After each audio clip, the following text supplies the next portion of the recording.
Minggu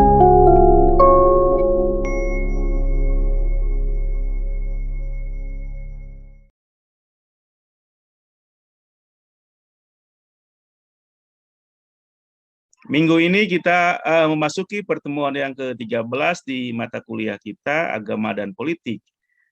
Kita akan membahas satu topik yang menarik, saya kira, yaitu agama dan civil society. Saya akan menguraikan kepada Anda apa itu civil society, karena mungkin mengenai definisi agama Anda sudah tahu. Saya akan fokus kepada, sebelum kita mengetahui apa relasi atau hubungan antara agama dan civil society, saya akan perlu menjelaskan kepada Anda apa itu civil society, lalu apa interrelasi atau hubungan antara civil society dan agama, ya. Oke. Slide saya akan membantu Anda untuk memahami dan mengikuti uraian saya dengan baik, ya. Oke.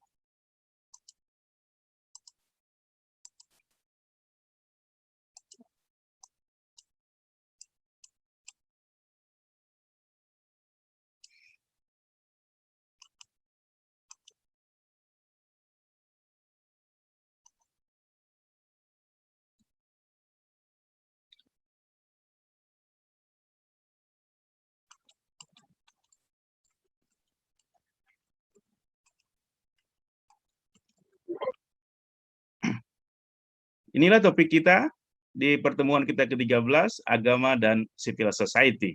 Ya. Uraian saya didasarkan kepada bacaan saya atas artikel yang ditulis oleh Donald Miller, Civil Society and Religion, yang ambil dari sebuah buku edited yang ditulis oleh Michael Edwards, The Oxford Handbook of Civil Society, ya. Pada halaman 257, 267, atau ini satu bab dari sebuah edited book ini, ya. Nah, topik bahasan utamanya mengenai bagaimana sebenarnya relasi antara agama dan civil society. Untuk sebelum sampai ke sana, saya akan sampaikan kepada Anda apa itu civil society, ya. Nah, Anda sering mendengar apa itu civil society, baik ketika diskusi di kelas, di media, dan sebagainya. Apa sebenarnya civil society itu, ya? Nah, civil society itu adalah istilah Inggris yang sudah di Indonesia kan menjadi masyarakat madani, ya, atau masyarakat sipil. Nah, masyarakat sipil, civil society, masyarakat sipil. Nah, kaum intelektual Muslim menerjemahkannya menjadi masyarakat madani, ya. Nah, apa itu madani? Madani itu artinya berperadaban. Anda mungkin ingat ada Nabi hijrah itu ke Madinah, ya. Namanya sebenarnya sebelum Nabi hijrah bukan Madinah, Nabi menamainya Madinah. Nama sebenarnya sebelumnya adalah Yathrib, ya. Kenapa Nabi menamainya Yathrib menjadi Madinah? Karena ketika Nabi datang itu, Yathrib itu berubah menjadi dari kota yang tidak berperadaban sebelumnya menjadi berperadaban dengan adanya Nabi dan risalah Islamnya, ya. Nah, itu. Jadi dengan kedatangan Islam ini menyatakan bahwa sebuah kota menjadi lebih beradab, ya, lebih memiliki peradaban yang tinggi, ya. Nah, itu secara harfiah, ya, mengenai civil society. Jadi civil society itu secara harfiah adalah masyarakat madani, masyarakat sipil. Nah, ketika mendengar masyarakat sipil, Anda lawannya Anda terikat dengan kata militer, kan? Nah, itu. Nah, jadi Anda pasti masyarakat sipil itu berarti lawannya di masyarakat militer. Nah, itu mungkin tidak sepenuhnya benar anggapan itu atau paham itu, tapi ada benarnya karena salah satu nanti bagian dari negara itu adalah ada sipil, ada militer, ada bisnis, dan ada negara. Nah, militer adalah salah satu dari bagian militer itu hanya salah satu dari lawan tanda petik, ya, dari masyarakat sipil, ya. Lawan lainnya ada lagi, nanti akan saya jelaskan kepada Anda. Civil society itu adalah suatu grup atau organisasi dalam masyarakat, dalam sebuah negara yang bekerja demi kepentingan warga negara. Nah, tetapi grup ini beroperasi atau bekerja di luar negara dan sektor private, sektor bisnis, sektor individu. Jadi organisasi atau kelompok masyarakat yang bekerja untuk kepentingan umum, kepentingan warga negara, dan mereka beroperasi di luar kendali atau pengaruh dari pemerintah atau sektor bisnis atau sektor pribadi, private, swasta. Nah, Nanti sektor civil society ini dalam konteks sebuah negara merupakan sektor ketiga yang membuat negara itu berfungsi. Nah, apa dua sektor lainnya akan saya lihat, akan sebut pada Anda betapa pentingnya bahwa civil society itu merupakan satu sektor yang penting yang membuat bagaimana sebuah negara itu berfungsi ya. Nah, ini gambarannya seperti ini kalau memudahkan. Jadi dalam sebuah negara itu ada 3 sektor. Pertama, kita lihat dulu public sector. Nah, public sector itu adalah negara, pemerintah.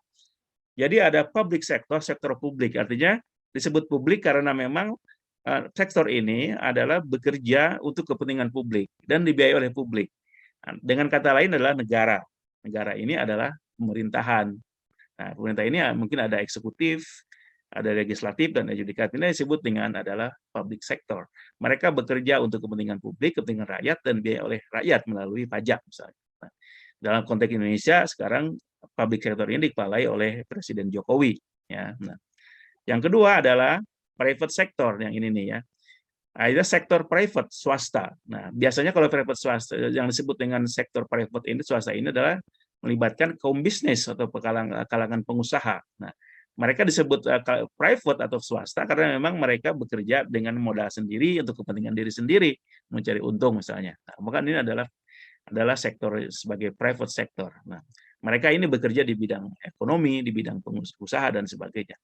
Yang ketiga adalah civil society, yaitu masyarakat, kelompok masyarakat atau organisasi masyarakat yang mereka ini bekerja untuk kepentingan marga itu sendiri keseluruhan dan beroperasi di luar public sector dan di luar private sector, di luar kepentingan negara dan di luar kepentingan bisnis. Nah, inilah yang disebut dengan civil society. Nah, jadi dalam sebuah negara kita bisa melihat betapa pentingnya civil society itu karena merupakan salah satu pilar dari segitiga pilar sebuah negara. Kalau negara mungkin bisa berdiri berjalan dengan baik, bisa berfungsi maksimal kalau ada 3 ini berfungsi dengan baik ya. Nah, mungkin di dalam sebuah negara yang otoriter negara bisa berfungsi, tetapi ada timpang yaitu civil society ini tidak ada. Mungkin public sector bekerja, private sector bekerja, tapi civil society bekerja, tapi tidak bekerja, maka mengakibatkan negara yang seperti ini mengalami kepincangan seperti yang dialami oleh negara-negara otoriter di Korea Utara, di Arab Saudi dan sebagainya ya. Kalau Anda melihat ke Arab Saudi tidak ada civil society karena negaranya tidak demokratis, dikuasai oleh negara, oleh kerajaan ya. Di sana tidak tumbuh organisasi kemasyarakatan yang berangkat dari civil society. Oke. Nah, lalu apa ciri-cirinya civil society itu atau masyarakat madani itu, masyarakat sipil itu? Yang pertama, sesuatu atau sebuah masyarakat disebut masyarakat sipil bila itu berkarakter non-state, artinya bukan pemerintah. Jadi tidak ada kaitan dengan pemerintah, bukan orang pemerintah, dan programnya tidak berkaitan, tidak dikendalikan oleh pemerintah. Yang kedua, not for profit. Nah, artinya tidak mencari untung. Karena public civil society itu atau masyarakat itu bekerja untuk kepentingan warga masyarakat secara umum, kepentingan umum. Mereka bekerja untuk kepentingan umum, tidak mencari untung. Nah, kalau yang sektor private sector itu, kalau itu sektor swasta atau bisnis itu, kan mereka bekerja beroperasi itu untuk mencari untung kan.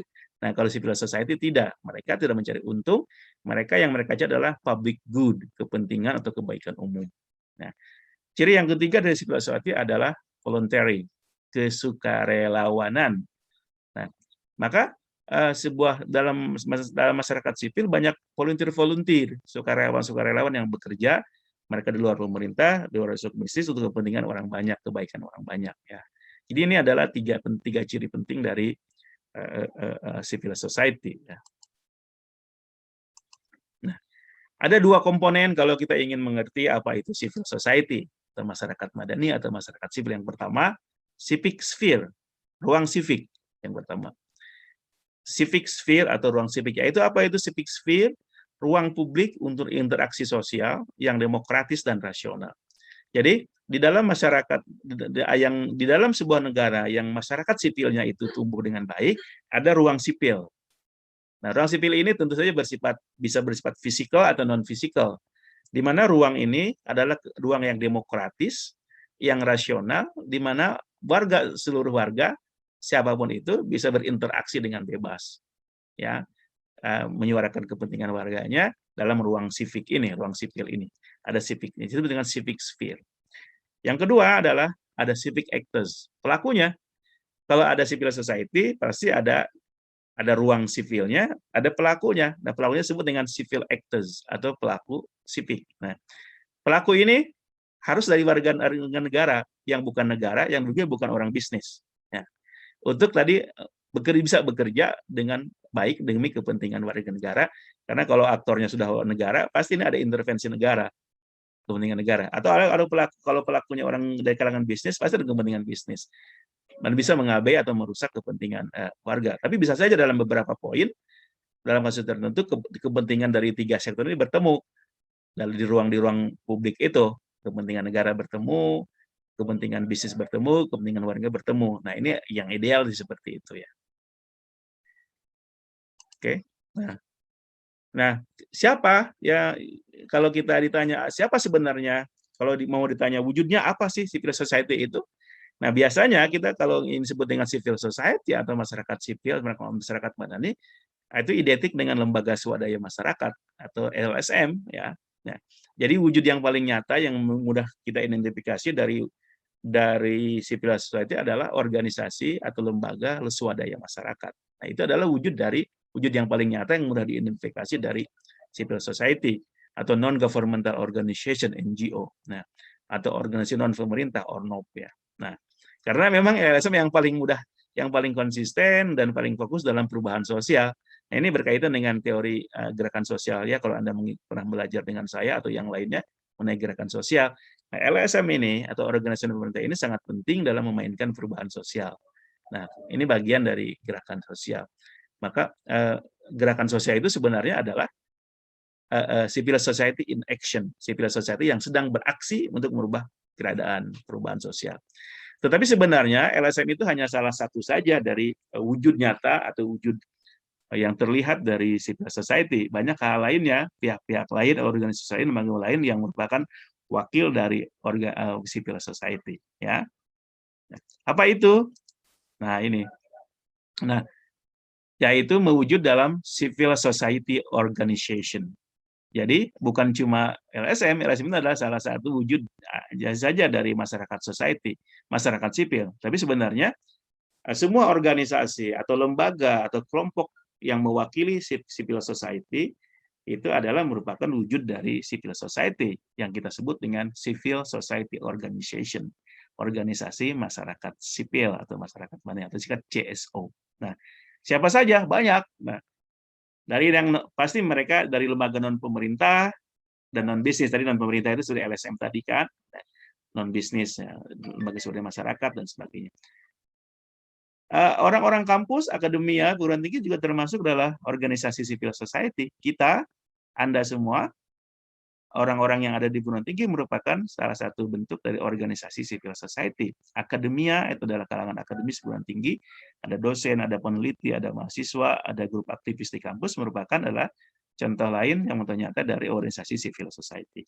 Ada klub sosial, ada klub olahraga, klub yayasan, ormas dan sebagainya. Itu juga merupakan wujud dari civil society organization. Ada organisasi konsumen, produsen, koperasi, lembaga swadaya masyarakat, asosiasi profesi, organisasi keagamaan, organisasi buruh, dan sebagainya. Adalah juga ini contoh-contoh dari civil society organization. Nahdlatul Ulama dan Muhammadiyah misalnya yang paling besar ya di Indonesia, organisasi Islam Indonesia merupakan juga sebenarnya termasuk dalam kategori civil society, dalam bentuk civil society organization. Organisasi buruh, nah itu juga jelas. Atau organisasi gerakan sosial yang bisa Anda lihat misalnya WALHI, Greenpeace, gerakan anti merokok dan sebagainya, dan merupakan civil society organization. Ya. Nah, lalu pertanyaannya bagaimana peran yang dimainkan oleh civil society dalam sebuah negara? Nah, ini kan, ini penting nih, tadi ada yang bertanya juga. Nah, ada beberapa peran yang dimainkan oleh civil society dalam sebuah negara. Pertama, civil society berperan sebagai service provider, artinya menyediakan layanan. Jadi civil society organization itu mereka berperan sebagai penyedia layanan bagi masyarakat yang tidak bisa dipenuhi oleh negara. Nah, kadang-kadang kan negara terbatas atau memang sengaja tidak melakukan itu, maka pada konteks inilah civil society organization berperan menyediakan layanan bagi kepentingan publik. Misalnya dalam hal sekolah. Nah, di sekolah kita banyak tahu kan, banyak sekolah-sekolah yang tidak terurus oleh negara. Ya, ya, maka di sini masuk civil organization dengan menyediakan sekolah gratis misalnya. Misalnya ya.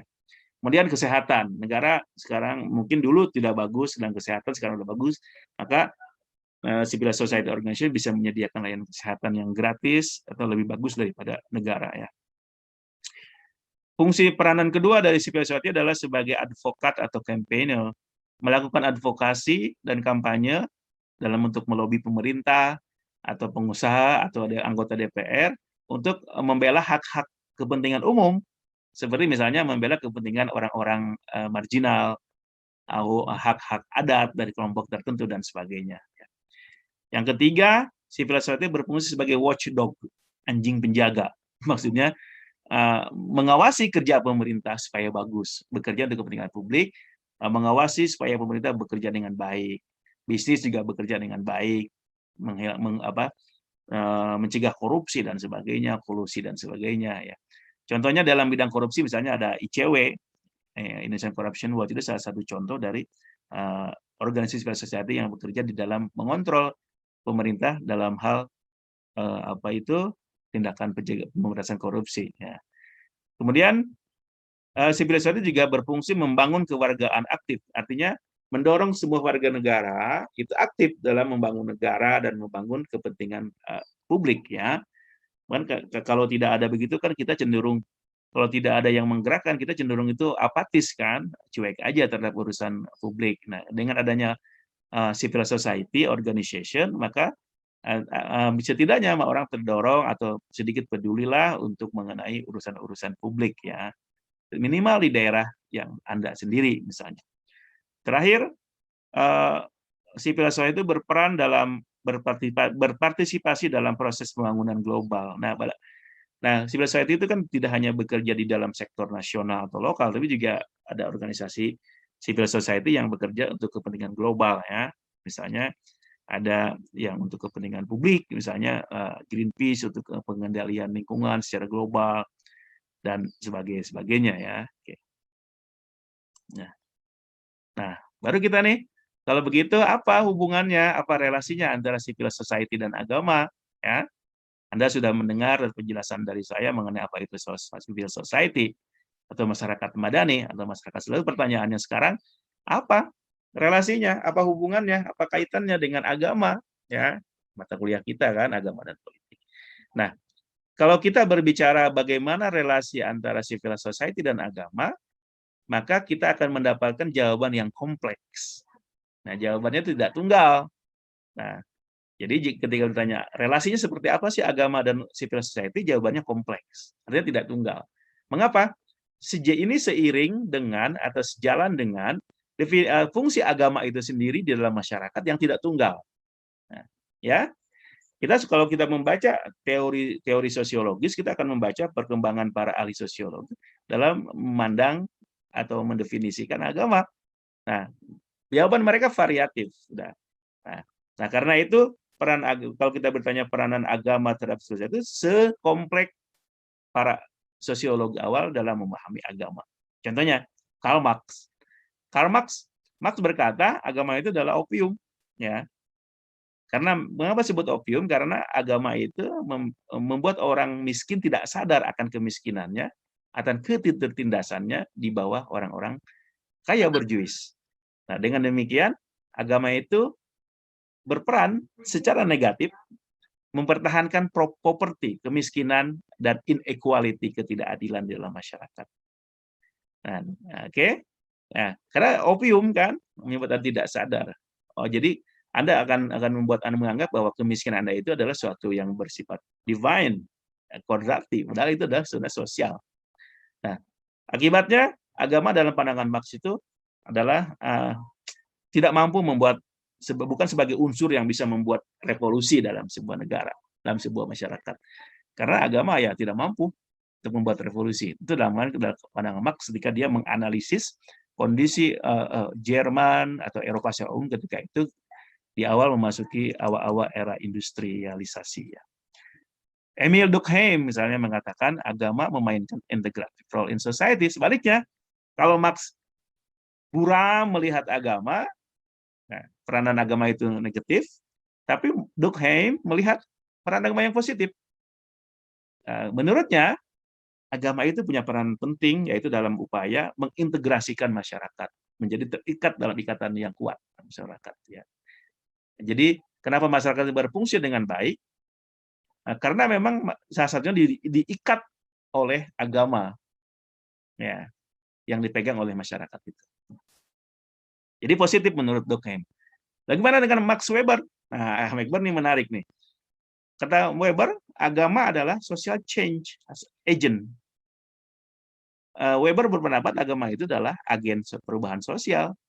Tetapi pada saat yang sama agama juga punya peranan yang negatif. Karena agama bersifat konservatif, suka memelihara tradisi yang tidak bagus. Atau juga agama bisa dijadikan sebagai ideologi untuk kepentingan kelompok-kelompok tertentu. Nah, kalau Weber tuh seperti itu.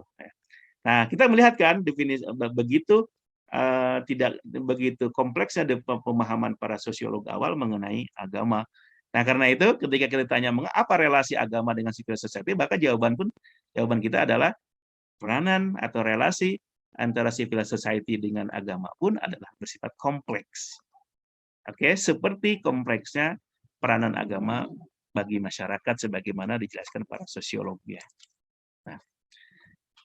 Nah, inilah peranan kompleks agama bagi civil society. Nah, jadi civil society itu agama itu memiliki peranan yang kompleks terhadap civil society. Nah, pertama, kita yang dari yang satu dulu melihat sisi negatif, positif, sorry. Pada satu sisi, agama itu adalah bagian penting dari ekosistem civil society yang sehat. Jadi agama dalam konteks civil society memainkan peranan penting bagi civil society. Mengapa? Karena akar semua agama itu sebenarnya adalah cinta, kasih sayang, keadilan sosial, melawan intoleransi, mencegah demonisasi atau demonisasi itu pencitraan yang negatif terhadap orang lain, terhadap kelompok lain, mencegah prejudis, prasangka dan sebagainya. Itu adalah akar agama seperti itu. Jadi di sini pada satu sisi agama memiliki peran yang sangat penting bagi civil society karena memang akarnya agama itu adalah tanda petik baik. Semua agama itu baik, mengajarkan kasih sayang, keadilan sosial, melawan intoleransi dan sebagainya ya. Nah, apa buktinya bahwa agama itu punya peran positif bagi civil society? Pertama, agama itu merupakan sumber nilai dan inspirasi. Nah, bagi civil society, organization, bagi lembaga sipil di Indonesia misalnya, agama itu merupakan sumber nilai dan inspirasi. Jadi banyak organisasi civil society yang mendapat inspirasi dari agama. Nah, baik secara langsung atau tidak langsung sehingga menjadikannya sebagai civil society organisasi yang berbasis agama atau religious organisasi civil society agama seperti Nahdlatul Ulama dan Muhammadiyah itu jelas keagamaan Islam atau PGI yang bagi Kristen dan sebagainya atau yang memang organisasinya umum tapi diinspirasi nilai-nilainya oleh agama. Nah, pada konteks ini agama memberikan visi sosial apa yang baik, apa yang buruk dan apa yang benar dan salah bagi civil society. Nah, jadi agama memberikan sumber nilai, memberikan kepada masyarakat umat sipil mana yang baik, mana yang benar, mana yang salah, mana yang buruk, mana yang tidak bagus dan tidak bagus ya. Nah, di sini agama memberikan dukungan politik, dukungan ideologis. Ya. Yang kedua, sisi baik sipil agama terhadap society adalah agama sebagai watchdog. Nah, tadi itu yang disebut sebagai lembaga kontrol, lembaga pengendali. Di mana mengendali terhadap siapa? Terhadap negara atau bisnis yang menyeleweng. Nah, dengan cara bagaimana memobilisasi kelompok-kelompok agama atau organ penganut agama untuk melakukan protes terhadap kebijakan pemerintah yang dianggap merugikan kepentingan umum. Kepentingan publik, kebijakan-kebijakan yang tidak adil terhadap kelompok tertentu. Sebagian dari sini agama berfungsi sebagai pengontrol kebijakan negara. Yang ketiga, bagi civil society, agama itu berperan sebagai agen sosialisasi. Nah, Anak Anda misalnya ketika kecil kan, Anda mengenal mana yang baik, mana yang buruk, mana nilai moral yang baik dan yang buruk, itu melalui agama. Kan? Nah, okay. Nah, organisasi civil society itu dipengaruhi bisa menjadi sebuah sarana jalan sebagai agen sosialisasi di mana agama memberikan sumber, memberikan pendukungnya sumber nilai moral dan inspirasi bagi anak-anak, ketika itu khususnya anak-anak, bagaimana hidup yang produktif yang baik di tengah masyarakat. Yang keempat, agama bagi civil society berperan sebagai pelayan masyarakat. Nah, dan tadi itu yaitu menyediakan kebutuhan-kebutuhan masyarakat yang tidak bisa dipenuhi oleh negara, atau negara lalai, atau negara tidak mampu. Maka disinilah civil society, agama memberikan sumbangan bagi civil society dengan menyediakan program-program yang memerlukan orang banyak, menyediakan kesehatan, pendidikan, makanan, dan sebagainya ketika pemerintah tidak bisa melakukannya. Kita bisa lihat misalnya lembaga-lembaga keagamaan yang banyak terlibat dalam kegiatan charity atau kegiatan charity itu apa ya? Kegiatan-kegiatan amal ya untuk kepentingan orang banyak ya. Nah, yang ini yang saya heran di Islam sedikit ya, tapi kalau saya lihat di negara-negara yang non Muslim khususnya Kristen itu banyak sekali lembaga-lembaga charity ini ya. Ketika saya ada dan pernah tinggal di Australia dan Belanda, kita sering pergi ke lembaga charity orang-orang Kristen ya, dan mereka menyediakan misalnya kalau Anda tidak perlu membeli barang yang baru, misalnya untuk punya kulkas, karena kan tidak lama tinggal di sana, misalnya Anda bisa membeli barang yang second dan sebagainya. Ya. Nah, peranan berikutnya agama bagi civil society adalah sebagai penyedia aset. Nah, lembaga agama itu kan ada lembaganya kan. Nah, dalam sebuah lembaga pasti punya aset, punya harta kekayaan. Nah, bisa bersifat ruang fisik. Nah, agama ini bisa menyediakan bagi misalnya ruang fisik itu untuk rapat, untuk menyusun rencana dan sebagainya, atau menyediakan pemimpin. Bisa jadi organisasi society berangkat dari seorang pemimpin negara, nah, dari pemimpin agama, sorry. Dan juga menyediakan dalam bentuk sukarelawan. Sukarelawannya kan banyak sipil organisasi LSM misalnya banyak anggotanya atau bentuknya berasal sukarelawan dari kelompok-kelompok agama, dan juga menyediakan sumber daya material berupa peralatan dan uang ya. Agama sering berperan di situ. Agama juga berperan sebagai penyedia forum debat dan artikulasi basis moral civic responsibility, yaitu menyediakan forum bagaimana seharusnya kita sebagai anggota masyarakat memiliki tanggung jawab sosial dan civic terhadap masyarakat dan negara. Agama juga bagi civil society berperan sebagai pembuat program inovatif yang bisa berfungsi sebagai model bagi terjadinya reformasi sosial. Nah, contohnya apa kalau di negara, contohnya yang di Kristen ya, misalnya di Katolik di Amerika Selatan atau Utara, di situ kaum Katolik atau Protestan banyak membuat program untuk kepentingan orang miskin dengan misalnya mengembangkan teologi pembebasan. Jadi supaya orang-orang yang tertindas itu punya basis teologis untuk melawan ketertindasan para penguasa, sehingga mereka punya landasan teologis untuk bangkit dan melawan kemiskinan, ketertindasan dan sebagainya ya. Nah, tetapinya, tadi kan gambarannya positif tentang agama bagi civil society kan. Sekarang saya mengatakan sisi lainnya, yaitu sisi sisi negatif atau sisi buruk dari agama di depan civil society. Apa? Nah, agama berperan negatif bagi civil society ketika agama dijadikan atau menjadi alat negara. Nah, ini kan di dalam negara yang otoriter itu kan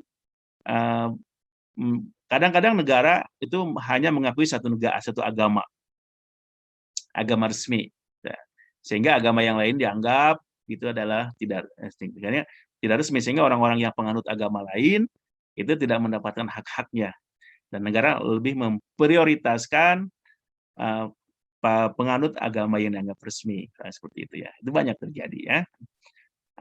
Ataupun kalaupun tidak dijadikan sebagai agama resmi, negara menjadikan agama sebagai alat untuk kepentingan politiknya, dengan untuk menekan rakyat dan sebagainya ya. Misalnya untuk pemerintah untuk menerima program-program pemerintah, misalnya maka negara suka menggunakan ulama tertentu atau argumen tertentu, ayat tertentu yang untuk mendukung program mereka, ya seperti itu. Sehingga di sini agama tunduk kepada kepentingan negara, menjadi alat negara. Nah, kedua, agama berperan negatif kepada civil society ketika agama menjadi alat kelompok bisnis. Kalau yang pertama kepentingan negara, sekarang ini agama menjadi alat kepentingan bisnis. Nah, okay? Jadi kerjasama, ada kolaborasi atau nepotisme, ada kolusi antara kalangan agama dengan para pengusaha. Nah, pengusaha tentu mereka ingin mencari profit. Nah, dalam mencari profitnya itu misalnya mereka menggunakan tokoh-tokoh agama supaya misalnya warga yang di sekitar situ tanahnya dijual dengan murah kepada pengusaha, gitu kan? Nah, ada kan? Atau menerima pembangunan yang dilakukan oleh pengusaha seperti lahan sawit yang kalau di Kalimantan dan Sumatera dan sebagainya, ya. Ketiga, agama berperan negatif di dalam bagi civil society ketika agama menjadi pembela yang tidak kritis atas kepentingan kelompok kelompok tertentu di masyarakat dan kelompok bisnis. Nah, agama justru di sini akan berperan negatif bagi civil society, tidak akan membantu tumbuhnya civil society ketika agama dia menjadi pendukung kelompok tertentu dalam masyarakat. Nah, sebenarnya kelompok elit, bisa elit bisnis, bisa elit politik, bisa elit lainnya, ya. Ada kan? Nah, itu biasa kalau kita melihat sejarah di Eropa misalnya, sangat erat hubungan antara agama Katolik misalnya atau dengan gereja, dengan istana, dengan kerajaan.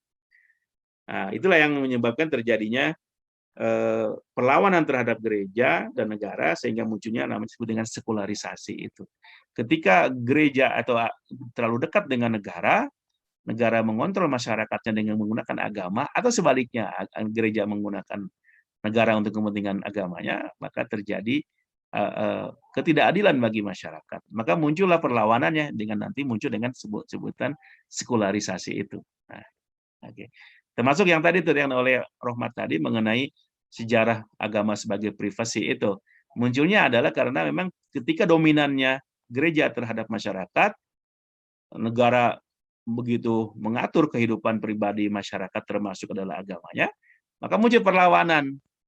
Nah, gitu. Itu sekularisasi itu. Sekarang agama tidak boleh diurus oleh negara, oleh gereja juga. Ini urusan pribadi, sehingga menjadi urusan pribadi yang tidak perlu disampaikan kepada publik, ya. Selanjutnya, agama punya peran negatif bagi civil society ketika agama mengutamakan kepentingan komunitas internalnya di atas kepentingan publik. Ada kan? Nah, kalau sebuah kelompok agama, sebuah agama dan penganutnya hanya fokus kepada kepentingan dirinya sendiri dan mengabaikan kepentingan penganut agama lainnya atau masyarakat umum, maka disitulah agama ini berperan negatif. Ya, tidak memberikan kontribusi bagi pengembangan civil society. Ya. Nah, lalu bagaimana solusinya supaya agama ini ya supaya bisa berkontribusi positif lah terus-terusan bagi civil society? Maka jawabannya adalah ini perlu kesadaran dari tokoh dan umat beragama untuk mengabdi kepada kekuatan yang paling tinggi. Nah, ya, jangan mengabdi kepada kekuatan-kekuatan rendah seperti kekuatan bisnis atau kekuatan kekuasaan politik, pemerintah dan sebagainya. Tapi mengabdilah kepada kekuatan yang paling tinggi, yaitu kekuatan ilahi, sebagaimana ajaran agamanya. Nah, itu ya. Jadi untuk supaya mengurangi aspek negatif dari agama dan supaya agama berkontribusi positif bagi civil society, tokoh agama dan penganut agama harus selalu ingat bahwa agama itu adalah diciptakan oleh Tuhan, kekuatan yang paling tinggi. Maka mereka harus mengabdi kepada kekuatan yang paling tinggi ini, yaitu Tuhan itu, ilahi itu. Jangan lupa terjebak justru mengabdi kepada kekuatan rendahan, yaitu kekuatan bisnis dan kekuatan politik pemerintahan dan sebagainya, kekuatan elit dan sebagainya, ya. Nah, kemudian tokoh agama dan penganut agama harus mengutamakan nilai-nilai yang melayani kemanusiaan. Jadi nilai-nilai universal kemanusiaan yang menjadi dasar agama itu harus dipegang. Bukan kepentingan kelompok tertentu atau kepentingan bisnis, itu kepentingan negara tertentu, ya. Bila Anda ada pertanyaan atau komentar mengenai masalah ini, silakan sampaikan nanti di komen di kolom komen di Social Explain, atau nanti Anda bisa sampaikan langsung kepada saya ya. Oke. Mudah-mudahan Anda bisa menangkap uraian saya dengan baik ya, walaupun disampaikan secara global. Kalaupun Anda tidak mengerti, Anda nanti bisa menyimak kembali uraian saya ini di video Sociology Explain channel kita ya. Terima kasih ya. Semoga bermanfaat.